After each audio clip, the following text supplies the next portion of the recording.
ಲಂಚಕ್ಕಾಗಿ ಬೇಡಿಕೆ ಇಟ್ಟ ತಹಸೀಲ್ ಕಚೇರಿ ದ್ವಿತೀಯ ದರ್ಜೆಯ ಸಹಾಯಕ ಅಮಾನತು.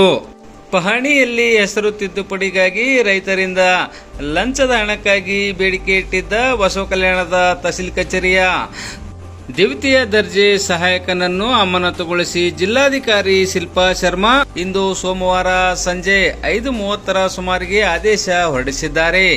ರಾಹುಲ್ ಹೊಸಮನಿ ಅಮಾನತುಗೊಂಡ ದ್ವಿತೀಯ ದರ್ಜೆಯ ಸಹಾಯಕನಾಗಿದ್ದಾನೆ.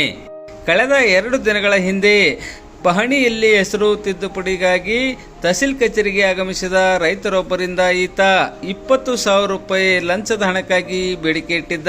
ನಂತರ ಲಂಚದ ಹಣದ ಪ್ರಮಾಣ 15,000 ರೂಪಾಯಿಗೆ ಇಳಿಸಿ ಈ ಪೈಕಿ 5,000 ರೂಪಾಯಿ ಹಣ ತಹಸೀಲ್ ಕಚೇರಿ ಮುಂಭಾಗದಲ್ಲಿರುವ ನಂದಿನಿ ಪಾರ್ಲರ್ ಮಾಲೀಕನ ಮೊಬೈಲ್ಗೆ ಹಾಕಿಸಿಕೊಂಡು ಲಂಚದ ಹಣ ಪಡೆದಿದ್ದ.